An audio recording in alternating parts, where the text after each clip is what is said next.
What am I going to talk about today? Today, I wanted to talk about this s- strange reality, inescapable reality that when I come online and do these live talks, or when I say anything really, the place that I'm writing from is oriented to my experience. Now, obviously, that's true for everybody, but I'm in Western Australia, which means for me, it's the morning. And for most of the people, hello, Gary, Jerry, Gary, you said I should say. How are you, man? I see you changed your profile name. Good on you. So, if we mean to speak with each other here, we're gonna have to know who the other person is. I was just saying, when I do these live videos, Gary, I'm speaking from Perth, Western Australia. So for me, it's 7 o'clock in the morning, and it's summer. And for most of the people that tune in or engage with my work, it's winter and it's in the evening. So that's a strange thing. I tried to start this video a couple of times. I've had some issues with Substack this morning. It's still a strange place technically to try and do this kind of work in. Of course, it doesn't have the reach of those bigger platforms, and I think that's partially a good thing and partially a bad thing. But what I wanted to talk about was this idea of finding the balanced counterpoint. Because if most of you folks are in the United States or in that American sphere, Europe, Canada, America, you're all tracking similar news in some sense. And if you're Americans, you're tracking different news. And I can guarantee you the rest of the world is either apathetic or we're watching. And there's trouble everywhere now, right? But sometimes you can be so close in a thing that it helps actually to get the counterpoint, right? The opposite position to a position, or some distance from it. Like there's a saying from Khalil Gibran. He says, the mountain to the climber becomes clearer when he stands in the valley. Sometimes we can be so close to a thing we can't really work out what we're trying to work out. And so, in a sense, me commentating or observing or reporting from the future, because for me it's already Wednesday morning, and in a way I'm kind of in a summer that you're still gonna face. I mean, it could be seen the other way around as well, and so I'm always out of kilter with everything and everyone else. Like the mood that I'm in, the vibe that I'm in, the headspace that I'm in belongs to morning, belongs to summer. And it's very, very difficult sometimes to find resonance. 3 p.m. here in the Pacific Northwest. Yeah, that's it, man. Where are you, Gary? Where exactly? Yeah, and I just think about that a lot. and I wonder if that has an outsized impact on the lack of relevance that my context or my perspective or my intuitions or my, the place that I'm speaking from has on an audience. But I also wonder if there's not some powerful utility in that. Washington State. Right on, man. And how long have you been up there, Gary?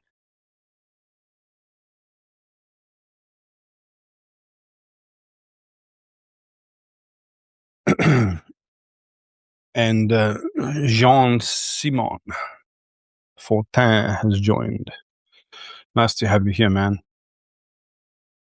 What we talk, it's a very slow start today. Normally, I'm piling straight in with something of a, I don't know, like a canned lecture almost, if I watch myself. I'll tell you a little bit about what I'm doing and why I'm doing these lives. I'm somebody who's sat for about 7 or 8 years. Hello. Let us know where you're joining from, Jean. I'm someone who's sat for about 7 or 8 years with an insight and a sense of foreboding about the way that society was going to go through an unraveling and a collapse. I didn't have a clear idea of what that was going to be and how that was going to look. Central Switzerland, wow. And we've got Brenda St. Jean. So we've got Jean here and Brenda St. Jean. Lovely. Excellent. Good to have you both here. I'm talking about why I do these talks because pretty much daily for the past couple of weeks, I've been popping on and I've been revving people's spiritual engines and I've been debunking spiritual myths and I've been talking about my idea of what mature, sane people could be doing. And what I think wise and necessary looks like and what pragmatic and prudent looks like in this moment. And my why is because I think we're all so many of us are living life by default. We have default sets of ideas of how things work, of how to educate children, of how to go through our day, of what we're doing and why. And I think our default is a construction that we've put together unconsciously. And the actors that benefit most from this default are not human beings that we would be able to argue have a pro-human agenda. Slowly but surely, all of these old mechanisms that we've used in the past, the ways to organize ourselves socially, right? They had some bugs in that software. For whatever beautiful things were in there, there's some beautiful, inspiring thesis inside of communism. There's some beautiful ideas and some beautiful products came out of our capitalist ideas. Our sciences have been beautiful. Some of our religions have some real beauty baked into them. But each of them have these bugs, these shortcomings, these self-affirming death spirals built into them that if we pursue them in their default, they invariably lead us into troubling places, into places where further growth or transcendence of certain boundaries, individually and socially and societally, become a challenge. And of course, none of these individual isms or these operating systems that we employ by default, they're not necessarily compatible in themselves. And each one of them is pursuing its own kind of agenda. And that dissonance is something that human beings are all running internally in our psyche, in our psychology, in our consciousness. And of course, individually, so many of us are suffering mental illness and something that I would call spiritual illness.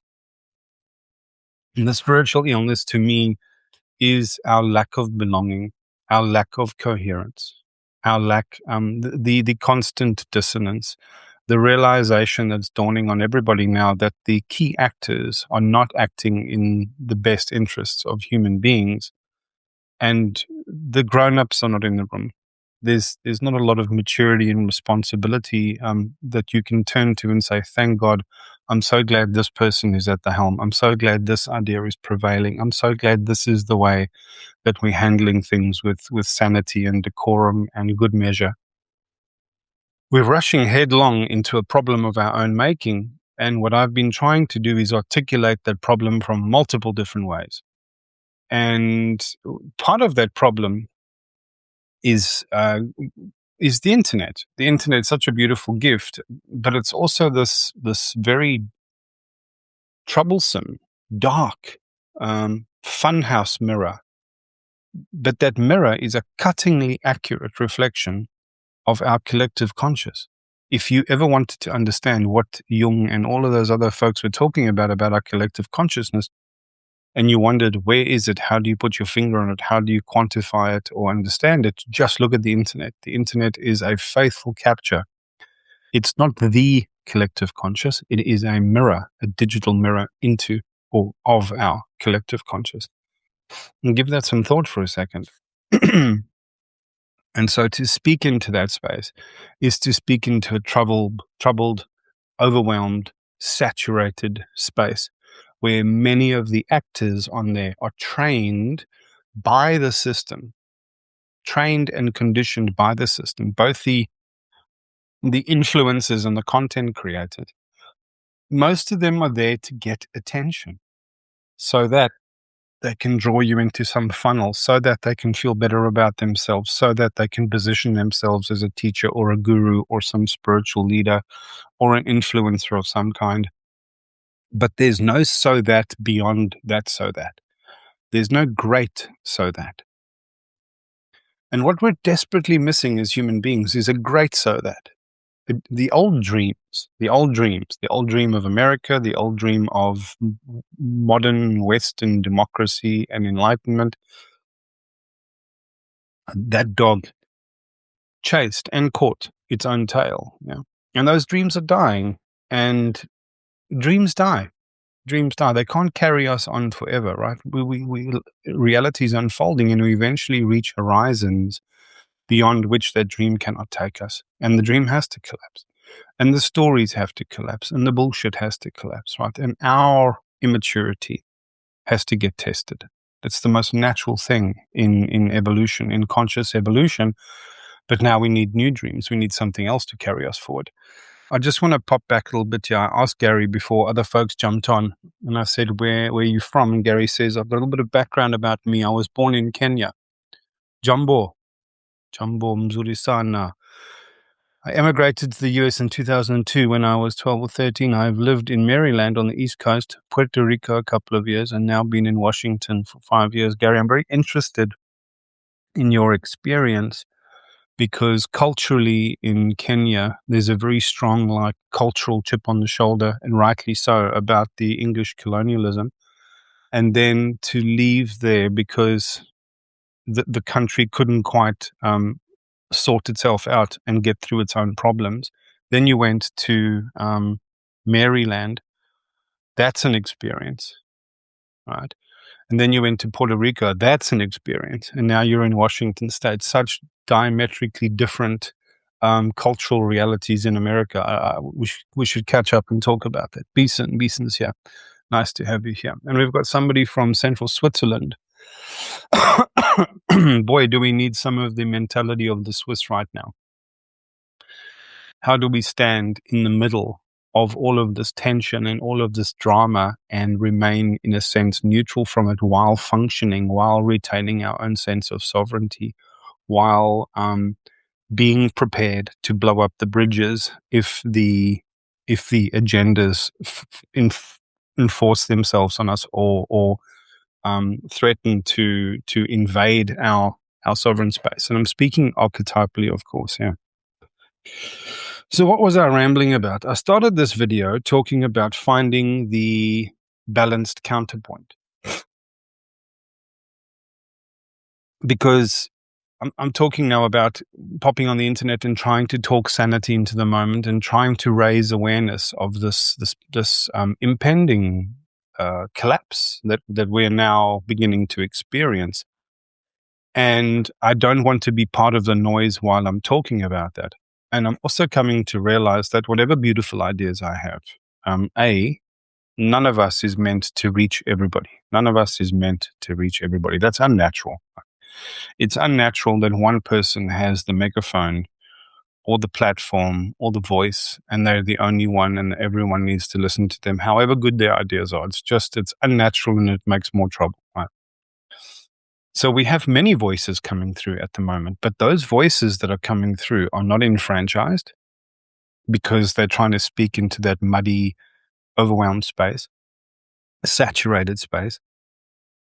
The people that are listening don't have the discernment sometimes to tell the difference between the grifter and the charlatan and the also ran, and I'm just here to become an influencer, versus the people that are here for profound sense of calling because they care about what happens next. Yeah. And then of all of those troubled folks, so many of us are waking up slowly or gradually or suddenly with realizations that we have a piece of the puzzle. We have some important bit of medicine to bring forward to humanity at the moment, but we don't know how. We don't know how. We don't know the right way to do it. And there isn't a way. There isn't a social container for this kind of public speaking.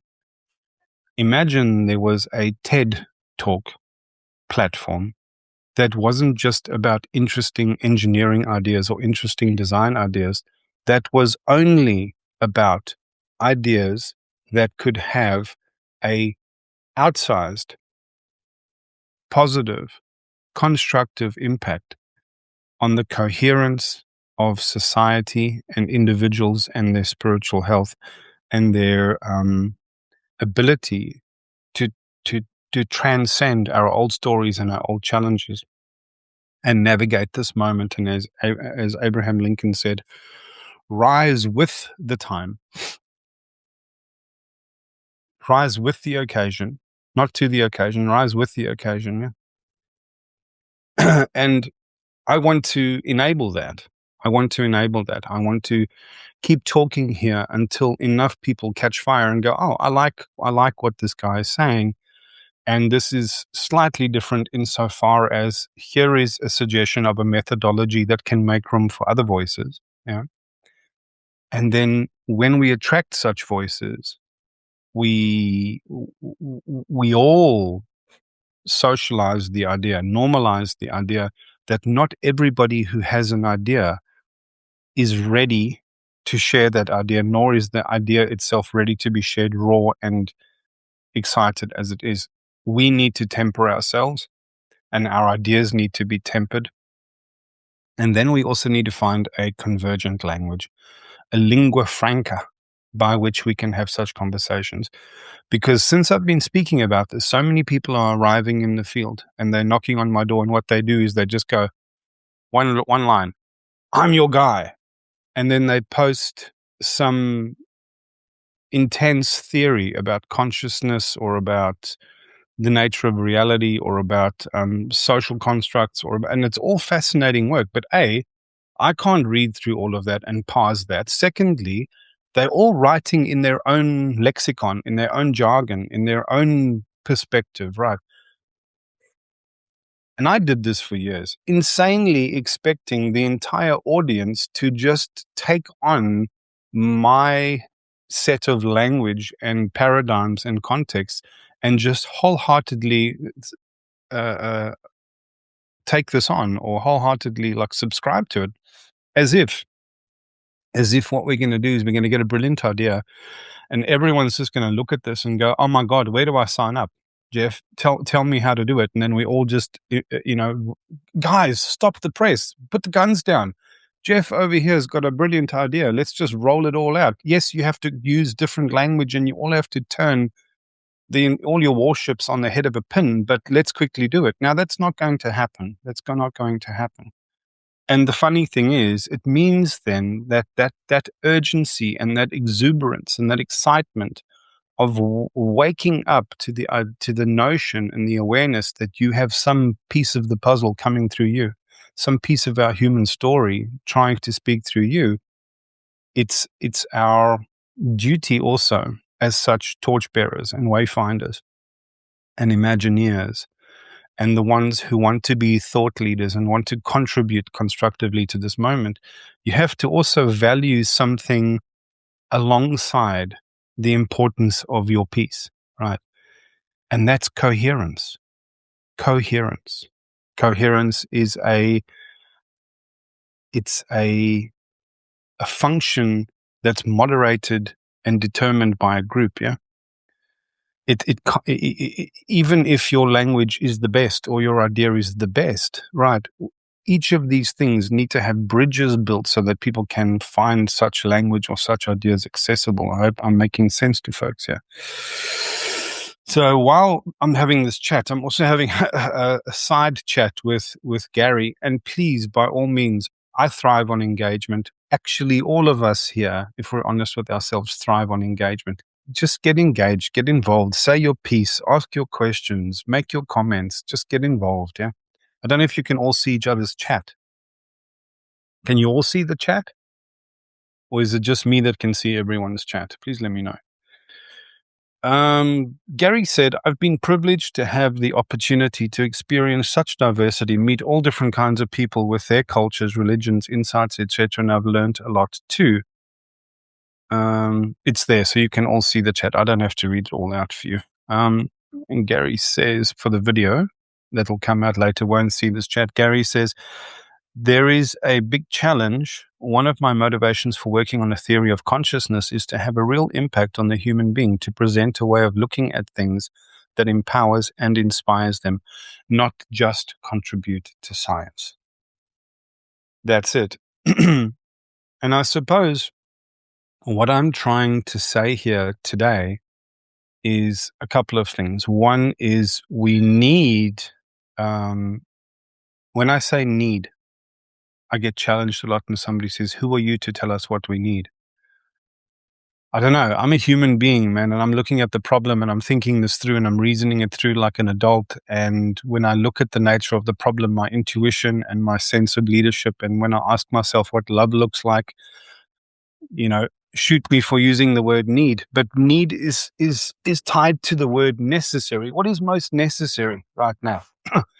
And maturity is the wisdom of necessity. It's to be able to look at a problem and transcend all of your isms and all of your dogma and all of your moralizing and all of your thou shalts and all of your supposed virtues and go, there is a limit to all of that, right? There's a limit to all of it. In other words, if there was an emergency and you were naked in the bath and somebody needed your help, or the situation was reversed and they were in the bath naked and they needed your help, you would have to go in there and violate the rules of virtue in order to do what was necessary to be of service to another human being so that they could live and deal with the embarrassment of being seen naked and deal with the shock and horror by Puritans to say, how could you look on another person's nakedness? There's limits to our virtues, right? That doesn't mean we get to decide that we can trample all over everybody else's, but if we're all honest with ourselves and we were trying to help somebody in a situation like that, I'll give you a simpler example. You try and wake people up that are heading towards a disaster. And somebody will come along and say, who are you to determine their journey for them? Fair point. Let's say we're in a hut and the fire is coming or the wolves are coming, yeah? And I go in and wake them up. I'm technically going against their free will by waking them up. But can you, everybody, the judges and the jury and the person who's now disgruntled at being woken up, can you be mature and grown up enough to realize that you'd rather be woken up rudely to have a chance to escape the fire or the wolves, or are you going to stick your heels in the mud here and complain about being woken up? All right. What I'm explaining in that little scenario is this idea of maturity and necessity. All right. So when I say what we need, I'm speaking from that place. And my belief is what we need is a platform and a container, a culture with its own container that is subscribed to by people who resonate with this sense making and this intentionality. Where it's like a podcast or like a TED Talk or like a public speaking platform, I don't care about the where it is or the software, what it looks like. I care about the what it does and who it invites and what it safeguards. And in that place, people can submit ideas and people can moderate those ideas and help people tidy them up and translate them into our emerging lingua franca, so that when an audience listens to this idea about consciousness or listens to this idea about whatever, we can all understand, all relate, because there's some key questions that says, explain to us how you are a heart-aligned person that we would want to listen to. Explain to us how this is a deep calling in you. Not just you have a cool idea, but you're actually aligned to something else. Tell us who you are. Tell us how this is some form of technology or medicine or insight for human beings in our current moment that helps us either navigate this current moment or heal ourselves of confusions and pains and discomforts that are making that journey difficult. And then explain to us how this is something new, how this isn't just a rehash of something that's already been said a million times somewhere else, because I don't want to hear about communism and the proletariat anymore. I don't want to hear about the same dry old argumentative takes on determinism and all the rest of it. Some of that academia is all powerfully interesting, but I just don't give a fuck anymore. I want to work with what is helpful, what is meaningful, what is necessary. Now imagine we had that. So if I long for it to be in the world, I'm going to help create it, and I'm going to need people to help create that with me. It doesn't have to be fancy.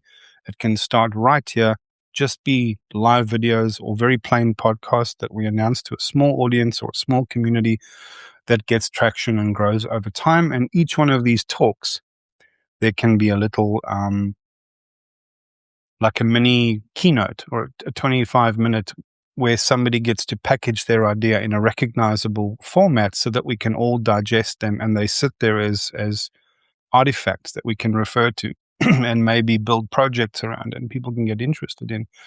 And then secondly, we can have like a looser conversation / interview about that person so we can get to know them. And those two things can live in a pair.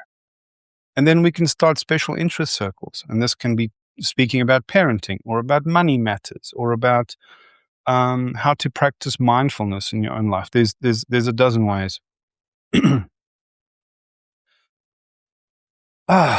Okay, I'm going to read some comments here. Beeson says, everybody's right. Every theory works. It's about finding the language to create the bridges that create coherence and unity. Yes, that's it. That's it. And that is one of these master ideas, these fundamental ideas. Not all ideas are equal, right? And what I mean by that is some of the things that I'm saying, some of the things that I'm recommending are not these, oh, you say this and I say that. What I'm trying to say is if you consider this principle or this idea, it changes the way we evaluate and process all other ideas.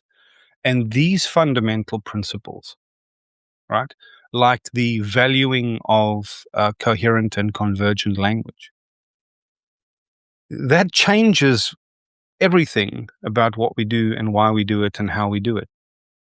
And, we need to identify such fundamental ideas, recognize them as a different order of idea, of ordering principle, find ways to instantiate that so that we can accommodate the millions of excellent ideas and insights and technologies and medicines that are filtering and percolating up through individuals in our collective at the moment, and create one little parcel of sanity and excellence, one DMZ, one quarantine zone on the internet where people can come and go, here is sanity.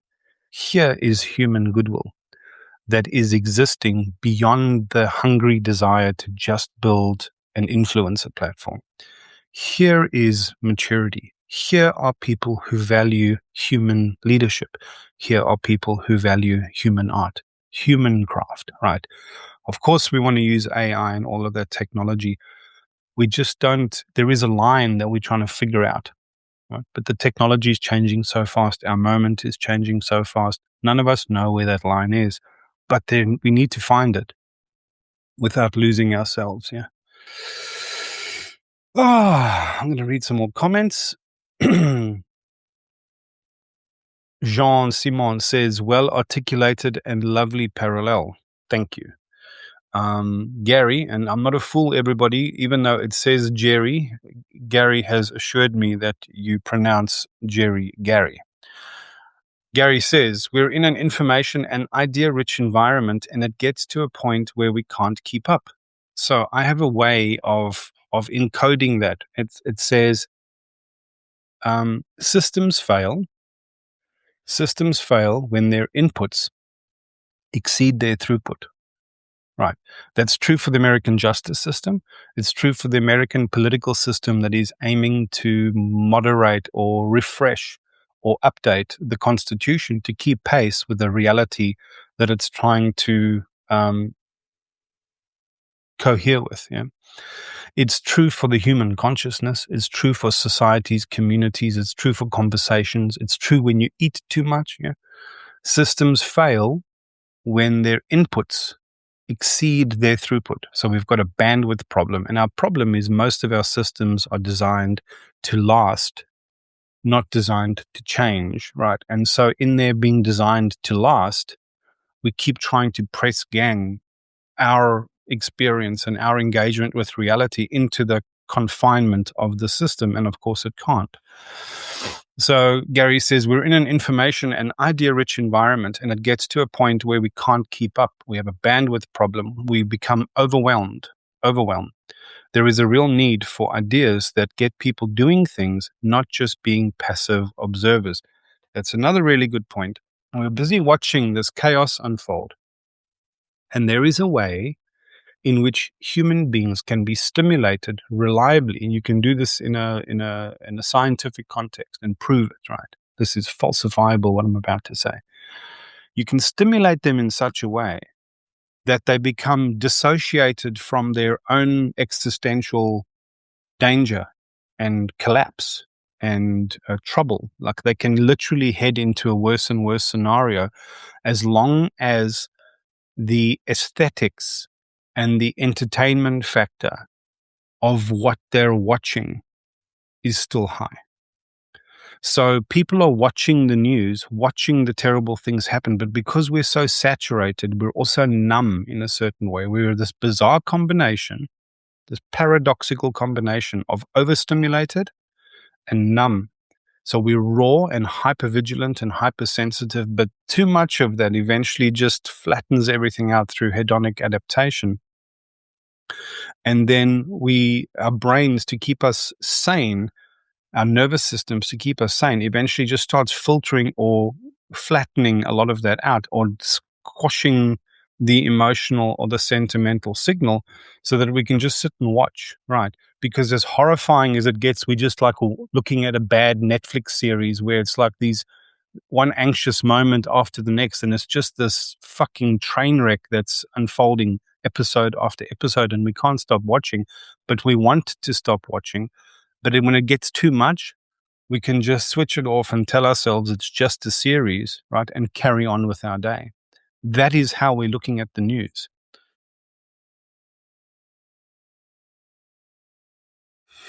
Jean Simon says, your line about how we're not meant to be heard by everyone will stay with me. That it's unnatural when it does. Yes, and the fact that we want to, the people who lead, the people who have the most attention captured, the people who want to lead are not leading because they are wise. They're currently doing so because they're not. And the people who want attention and who find a way to make everything about themselves, every tragedy, every opportunity, every bit of content that they find that they steal, every bit of bullshit that AI writes for them that they try pass off as their own, they are so excited about being a musician that they don't want to practice being a musician. They just want to get AI to write the song so they can put it out there, because they think in that soulless lack of initiation that they have into life, that is what it means to be a musician, right? And rinse, repeat, and that for 1,000 people or millions of people doing whatever they do on the internet for very similar reasons, right? Those people who are so desperate for attention that they will do anything, that they would sell themselves out, that they will do slightly duplicitous things and normalize all the duplicity of influencer culture. They are exactly the opposite of the people you want to be listening to in a crisis, right? One thing I feel we've lost hold on or capacity for is to be okay with destroying or letting go as a way of getting ourselves out of the trap of building from the constructs that aren't serving us so much anymore. We're very uncomfortable with the reality of whatever we're holding on today is not going to be a tomorrow. And we're in a strange relationship with our reality. And I'll explain why. I know Spotify is evil. I know it's killing artists and killing art. I know it is. I know Amazon is evil. But you'd never guess who still has an Amazon Prime account and can't let go of their Spotify. And I've done a lot of soul searching, right? I need all the wins I can get in terms of efficiency. I'm so hard pressed to fit everything into a day, as is my wife. We don't have people. We don't have support. We're trying to raise a 4-year-old. We're up against it. We've got financial problems. The world is a soulless, inhumane, uncaring place. And we have to be everything. We have to be experts in logistics, in project management, in child raising, in internet communication, in financial decisions. And it never stops. It just never fucking stops. And we're in diet, in nutrition, in our child's sleep patterns, in our psychological regulation, in our inner healing, in our mindfulness practices, in exercise. We have to keep all this shit together, and there's just the two of us, and we're overwhelmed. And I would struggle without my Spotify playlist because they're a kind of medicine to me, and I don't know where to find the energy and the attention to transition to something more virtuous. I want to, but it's so hard, right? As with Amazon, I need the fucking thing. I need to just order it and it must be here. So here's somebody of goodwill who is sane, who knows it's wrong, and who despises the spirit and the inhumane sociopathy of those companies and their leadership and everything that they stand for. And I'm finding it hard to extricate myself from those two things. I've made a million other choices about food and about diet and about behavior and about communication and about relationships. But we're overwhelmed and we don't have support and we don't have community and so many people are in this boat. And my point is this: it is fucking hard to let go of conveniences. It is hard. And we're all afraid of the collapse that's coming because we don't know what's coming afterwards and we don't have beautiful dreams. There's no visible human leadership that's saying, come this way, because we all still too busy having our Tower of Babel moment, arguing about our little corner, our little piece of the puzzle, our language, our opinion, our insistence. We're all so egoic and so uninitiated and so immature. Collectively, that's our reality. And in one sense, we're afraid of things breaking. But there's also part of us that's beginning to realize, oh my God, I don't want to subject my child, my 4-year-old, to this darkening horizon of human possibility and promise. When I grew up in the 80s, there was a golden light still in the world, still beckoning us over the horizon. Things were still possible. We've definitely peaked, and it's no longer like that, right? It's looking darker and darker and darker. And I'm not preaching doom. The doom is already here, right? I'm just talking about it in a way that we can make a sense of it, navigate it, so that we can all get to somewhere better. The point is, part of me is also kind of waiting for the storm to break. I want the other shoe to drop so I can stop waiting for the other shoe to drop. Right? Who else feels that?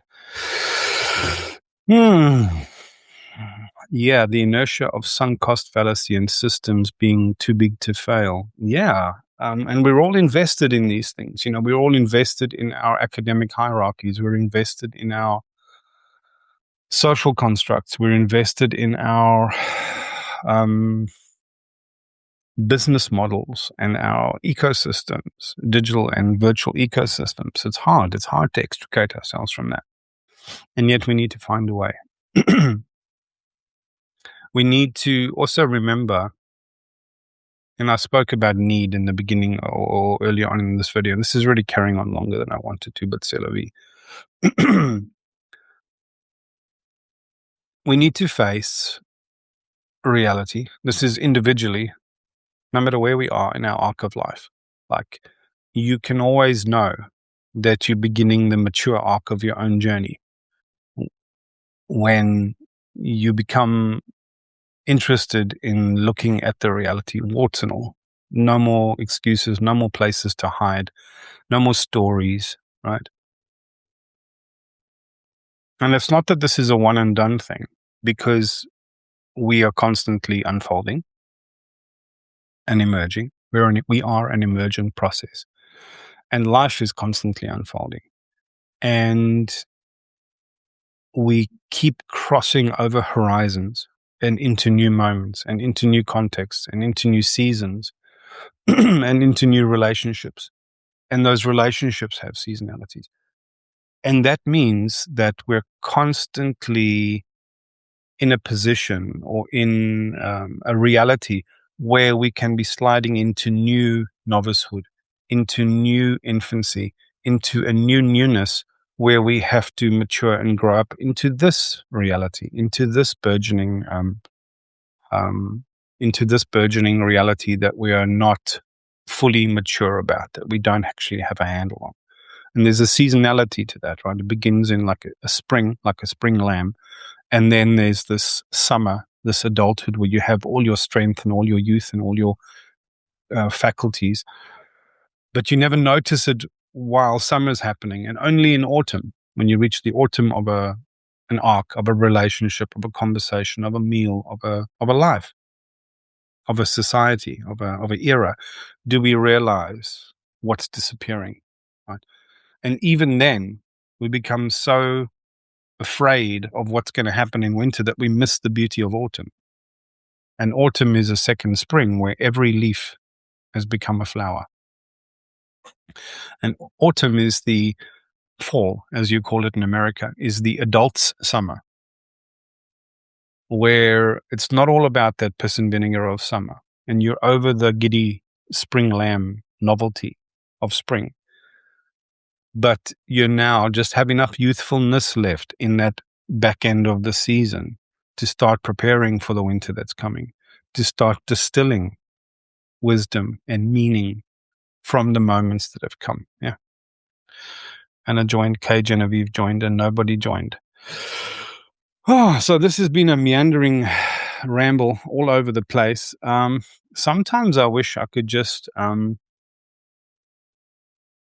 a kind of Zoom call, where people could actually start piling in, talking and sharing. Just show of hands, who would be interested in that? Because I've got no problem hosting this on like Riverside and getting an engaged audience as well sometimes, so that we can start talking about such ideas. And maybe somebody else has something to say as well, Anyway, let me know. Folks, yeah, it's a little bit melancholic and a bit frustrated, but I also want to talk about hope, Gary says, I don't talk a lot, but would definitely chime in where I can. No, of course, that sounds good. And Beeson says Zoom would be great. Yeah, something would be great. There is a problem with Zoom. It can't broadcast live to Substack. So that can be a bit of a challenge. But I'm sure we can find ways around it. I use Riverside for that. So it can still have a audience, and it can stream live to Substack. So I want to talk about hope a bit as well. I want to end with hope, even though the video is carrying on much longer than I wanted it to.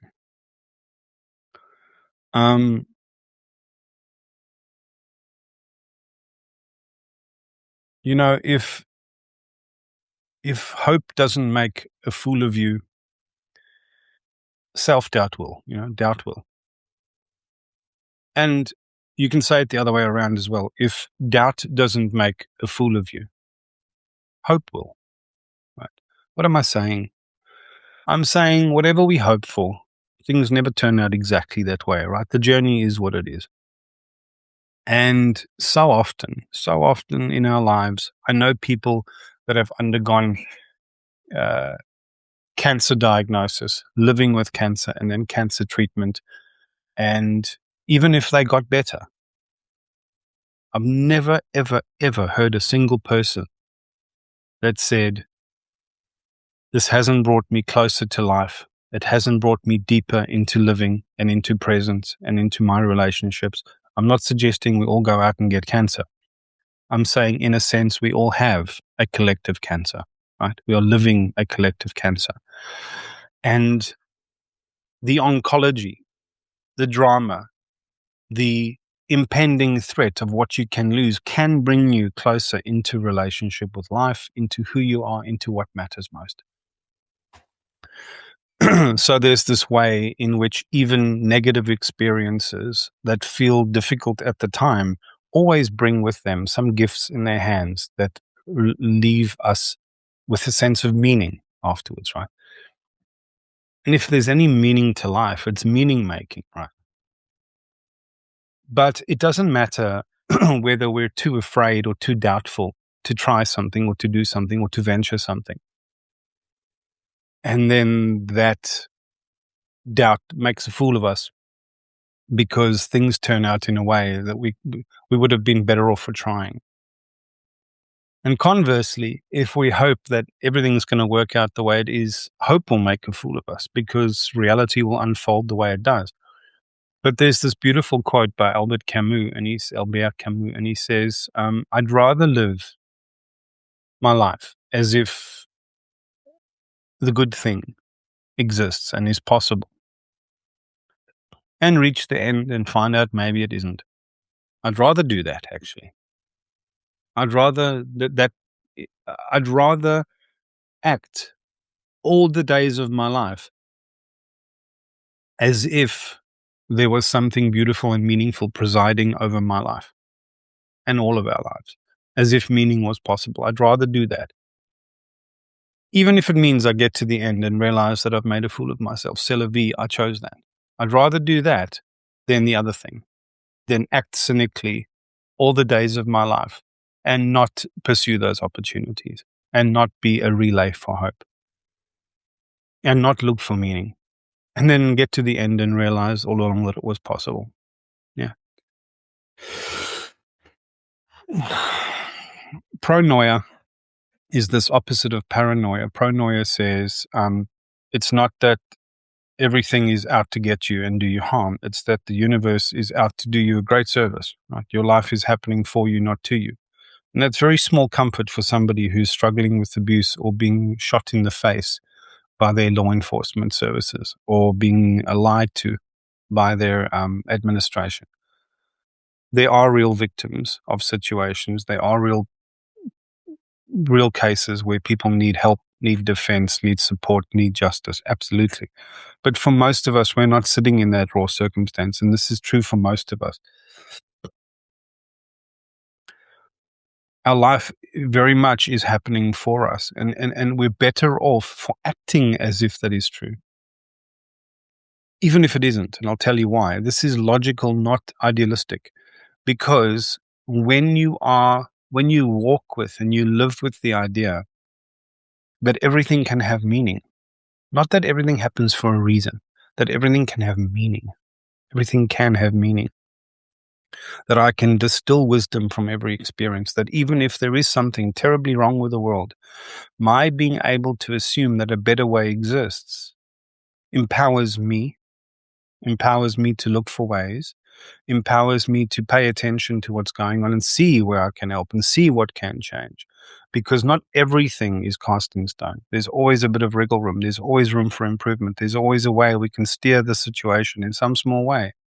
Maybe not in a moment, but over time. But we have to be curious about that. We have to be open to that. We have to be receptive to that. And sometimes we have to be the one reminding people of that. And we can't just remind them verbally, we have to remind them through our examples, and we have to encourage them to live their example of that as well.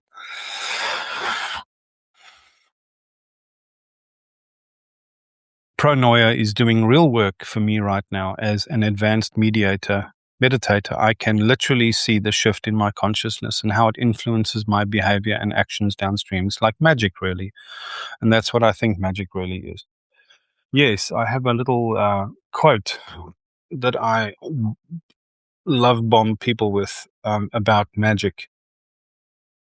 And it says, magic is the deliberate application of imagination, the skillful focus of intention, expressed in the universal language of resonance, with the aim of shaping the emergent reality that we experience, ideally in the service of our soul's evolution. And our soul is nothing other than the human thirst and capacity for connection and belonging, and the sense of purpose, the sense of profound purpose we can attach to the project of quenching that thirst and deepening that capacity in ourselves and others, and connecting with that sameness in everything around us, human and non-human. Soul is the wellspring of our creativity and our imagination, and no less our vitality. Soul, then, is all of that by which we derive meaning in life. Au revoir, Jean. Folks, I'm going to wrap up. This went on way longer than I expected, as always. But I want to leave you with a piece that I wrote in my last book. It says, tomorrow belongs to the dreamers. Tomorrow belongs to the dreamers. Tomorrow is a place we can never reach, and you can only sort of dream about it, whether in anxious anticipation or whether in childish fantasy or hope. Or tomorrow belongs to the dreamers, but the future, the future belongs to those who can act on their dreams to shape their tomorrow. Prayer is nothing more than the humble effort to articulate that dream. Prayer is nothing more than the humble effort to articulate that dream and the conversation in whatever language draws you on. To acknowledge gratitude and be reminded of grace, and to defy or accept in turn whatever stands in your way today. That's it. Folks, this tends to go a lot longer than I want to, but it takes me a while, I suppose, to warm up and touch the moment and process all the feelings and the stuff coming through me. And I suppose the reason I have to ramble, not have to, but the reason I end up rambling so long is because I feel like I'm always trying to articulate a vibe and a nature of the problem from a perspective that's very, very human, that we need to be reminded of. But how do we zoom far back enough to take in a television screen or a movie screen that is too big for our conscious awareness to hold all of that, right? There's a lot of complexity and context and relevance that we would need to factor in to make sense of this moment. And we're all trying to do it individually. And if you take nothing else away from today, it's this sense making of this idea of the necessity of convergence. It's so beautiful that we're all speaking our minds on the internet, and we're all writing on Substack, and we're all expressing ourselves through art. That's so necessary. But can we not just add one more intentionality into that? And that's the intentionality for convergence. How can we find convergent ideas, convergent language? How can we care more about the sameness of two brilliant ideas that are arriving in the field, rather than the differences?